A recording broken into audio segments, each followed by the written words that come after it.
या कुतुब मीनार के अंदर हमारे मंदिर के अवशेष मिले हैं और ऐसे अनगिनत ऐसी फहरिस्त है इस हिंदुस्तान के अंदर जिनकी खुदाई होनी चाहिए, वीडियोग्राफी होनी चाहिए, चाहे वो ताजमहल हो, चाहे वो जामा मस्जिद हो। हिंदुस्तान के सामने और दुनिया के सामने सच सामने आना चाहिए। धमकी देते हैं कि लोअर कोर्ट का जो वीडियोग्राफी हो रहा है उसको होने नहीं देंगे, एक मस्जिद को हमने खो दिया है, दूसरे पे खोने नहीं देंगे। केजरीवाल किसान आंदोलन पर बैठ गए हैं। केजरीवाल का जो मॉडल है वो ढोंगी मॉडल है। वो केजरीवाल वही केजरीवाल है जब शाहीन बाग में बुलडोजर चलता है तो हाहाकार मचाते हैं, जब अंसार जो आरोपी है दंगों का उस पर बुलडोजर चलता है तो हाहाकार मचाते हैं। नमस्कार, द न्यूज़ 15 देख रहे हैं आप। मैं हूं आपके साथ पुलकित शुक्ला। आज जिस तरह से देश में हर आदमी के ज़ुबान पर मंदिर मस्जिद का मुद्दा छाया हुआ है, उसी मामले पर ज़्यादा जानकारी लेंगे हम आज बीजेपी के राष्ट्रीय प्रवक्ता से, जो कि हमारे साथ जुड़ चुके हैं, मनोज यादव जी। मनोज जी, बहुत बहुत स्वागत है हमारे इस चैनल पर आपका। जी धन्यवाद सर, जिस तरह से आप देख रहे हैं कि आज हर हेडलाइंस पे वाराणसी का मुद्दा, ज्ञानवापी मंदिर का, मस्जिद का मुद्दा छाया हुआ है, किस तरह से आप देख रहे हैं? वहाँ पर बाबा मिल गए हैं, किस तरह से आप देख रहे हैं इस चीज़ को? देखिए, बाबा मिल गए हैं और काशी विश्वनाथ श्रृंगार गौरी मंदिर में बाबा विश्वेश्वर मिल गए हैं।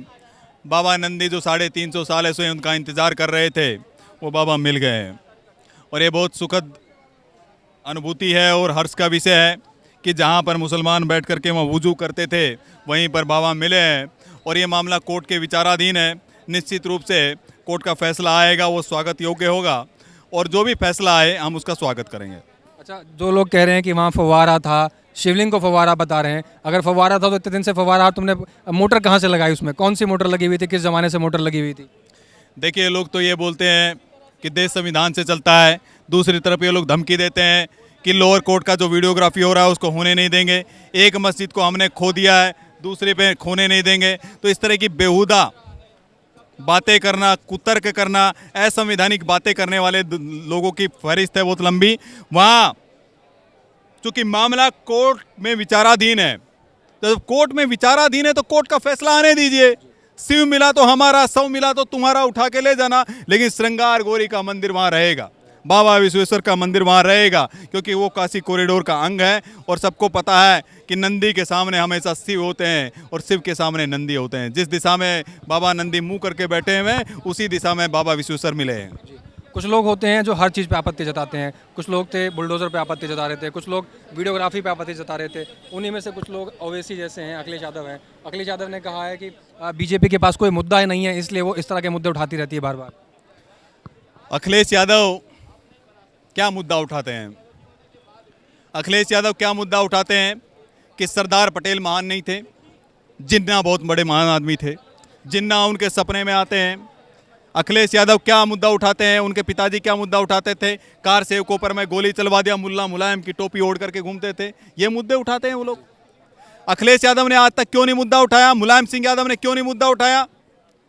क्यों नहीं मुद्दा उठाया कि ईदगाह, हमारे आराध्य देव श्री कृष्ण जी के जन्मस्थली पर ईदगाह जबरन बनाया गया? आज तक वो मुद्दा क्यों नहीं उठाया? 2 इंच जमीन के लिए उन्होंने कभी कहा?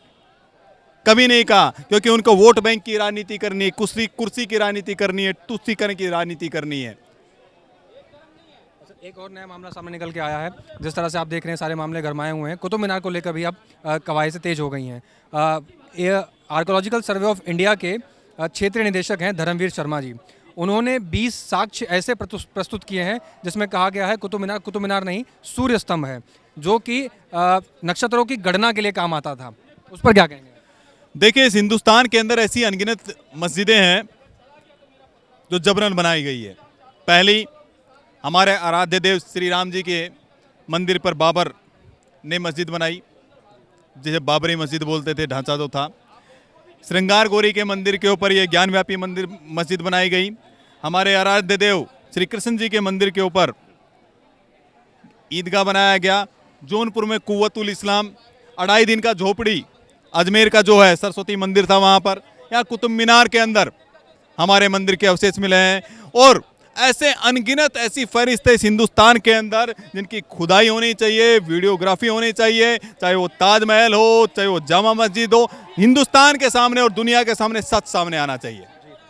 इससे पहले अगर हम बात करें तो के मोहम्मद एक ऐसे आर्कोलॉजिकल सर्वे ऑफ इंडिया के पूर्व अध्यक्ष पद पे थे।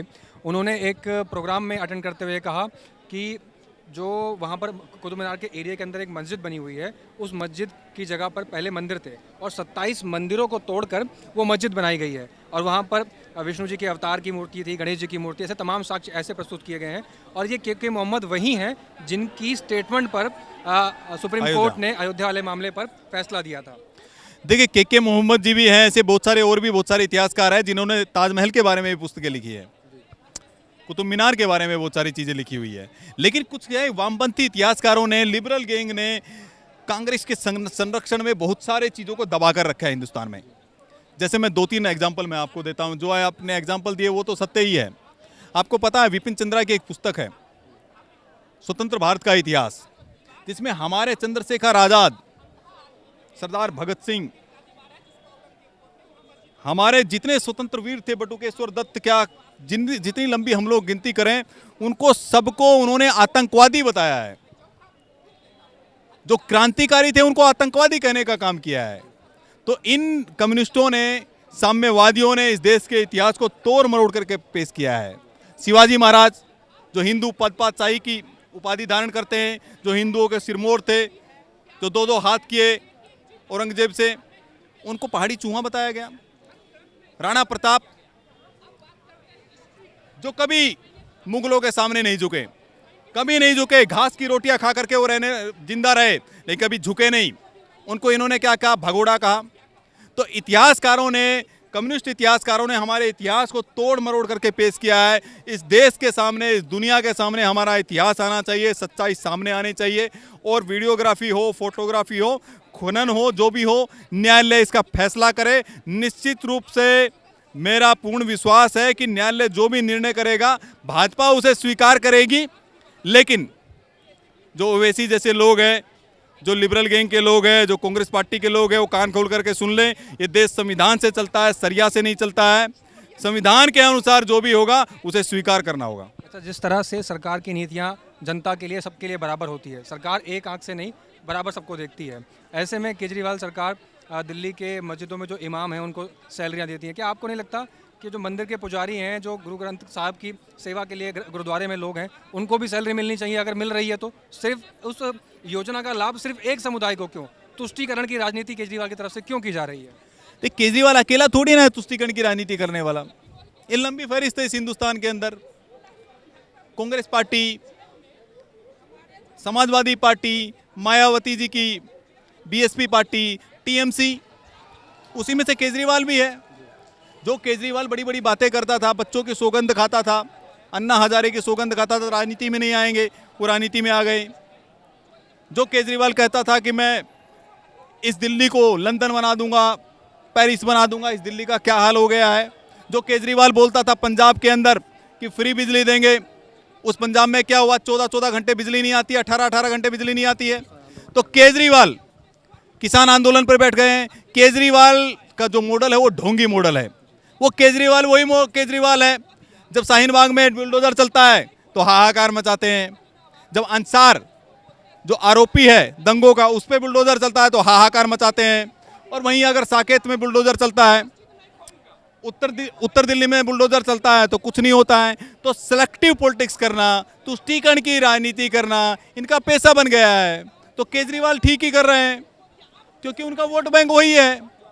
और उनसे उम्मीद भी क्या करे कोई हिंदुस्तानी सनातनी, जो बोलते हैं कश्मीर फाइल के ऊपर ठाका लगाते हैं कि हिंदुओं के साथ कुछ नहीं हुआ, कश्मीरी पंडितों के साथ कुछ नहीं हुआ। जो ठाका लगाते हैं, मजाक बनाते हैं, वो हिंदू प्रेमी कब हो सकता है? वो सनातन का प्रेमी कब हो सकता है? वो तुष्टीकरण की राजनीति करेगा, वो इमामों को पेंशन देगा, वो पुजारियों को पेंशन नहीं देने वाला है, वो कभी नहीं देगा, क्योंकि उनका वोट बैंक उसी पर टिका हुआ है। कांग्रेस का जो वोट बैंक है उसको कैसे हाईजैक किया जाए, वो रणनीति पर केजरीवाल चल रहा है। और जिस तरह से आपने देखा कि अभी बुलडोजर की कार्रवाई हुई, दिल्ली के हर इलाके से कार्रवाई निकल के सामने आई, तो आपको नहीं लगता ये फ़ायदा भी सिर्फ एक समुदाय को पहुंचा रहे हैं? और अगर बुलडोजर चलता है तो दिक्कत भी एक ही समुदाय को होती है। अमानतुल्लाह खान जैसे नेता निकल के आते हैं, वो विरोध करते हैं, फ़ायदा भी यही लेंगे और विरोध भी यही करेंगे। देखिए, अमानतुल्लाह खान हो, ताहिर हुसैन हो, अंसार हो, इनके गैंग है पूरी। जब शाहीन बाग में बुलडोजर गया तो ये लोग सुप्रीम कोर्ट पहुंच गए। मैं तो कहता हूं केजरीवाल जी, आपकी आत्मा कब जागेगी? आपकी आत्मा कब जागेगी? साकेत में जब बुलडोजर चला हिंदू भाइयों पे, तो क्यों नहीं गए आप? उत्तर दिल्ली में जब बुलडोजर चला तो आप क्यों नहीं गए सर? आप केवल मुसलमानों पर बुलडोजर चलेगा तो उधर जाएंगे। सिलेक्टिव पॉलिटिक्स करना है आपको, क्योंकि आपके आंखों पर हरा चश्मा लगा हुआ है। उनकी आंखों पर हरा चश्मा लगा हुआ है। सावन के अंधे को हरा हरा ही दिखाई देता है। वोट बैंक की राजनीति करनी है, तुष्टीकरण की राजनीति करनी है। मुसलमानों को ये दिखाना है, एक समाज वर्ग को विशेष रूप से दिखाना है कि मैं तुम्हारे साथ खड़ा हूं। अरे उन हिंदुओं ने भी तो वोट दिया है आपको। हिंदुओं ने वोट दिया है कि नहीं दिया है? उत्तर का हो, दक्षिण का हो, पूर्व का हो, पश्चिम का हो, को हिंदुओं को अपमानित करेंगे, हिंदुओं को प्रताड़ित करेंगे, हिंदुओं पर अट्ठास करेंगे और मुसलमानों को गले लगाएंगे। केजरीवाल जी कब तक ये हरा चश्मा लगा करके घूमते रहोगे? बहुत बहुत धन्यवाद मनोज जी हमारे साथ जुड़ने के लिए। तो देखा आपने यहाँ पर केजरीवाल सरकार की पोल खोलते हुए नजर आए राष्ट्रीय प्रवक्ता बीजेपी के मनोज यादव जी, और इस तरह की तमाम जो बयानबाजी वो लगातार निकल के आती है। ऐसे में क्या आप लोगों की राय हमें कमेंट्स करके ज़रूर बताइए। ये रिपोर्ट आपको कैसी लगी हमें कमेंट्स करके ज़रूर बताइए। नमस्कार।